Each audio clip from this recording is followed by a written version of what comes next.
नमस्कार, मी मंदाकिनी सपकाळ. कबीरायनमध्ये आजचा दोहा. कागा काको धन हरे, कोयल काको देन, मीठा शब्द सुनाय के, जग अपना करी लेन. मराठी दोहा. कावळा धन नाही चोरत, कोकिळा नाही कुणाला देत, गोड बोल बोलुनी जग आपुलेसे करून घेत.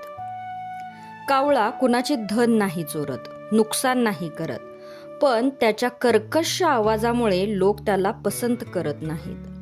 या उलट कोकिळा कुणाला धन देत नाही, पण तिचे गायन म्हणजे बोलणे मंजूळ असते. तिच्या बोलांनी ती जग आपलेसे करते. दोघांचाही रंग एकच, पण बोलणे मात्र वेगळे. आपल्या आजूबाजूलाही अशी गोड मधाळ बोलणारी माणसे असतात, पण आपण एकदा विचार केला पाहिजे की या गोड बोलणाऱ्या माणसांचे अंतरंग सुद्धा तितकेच गोड आहे का?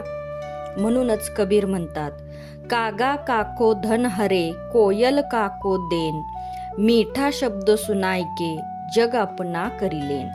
धन्यवाद.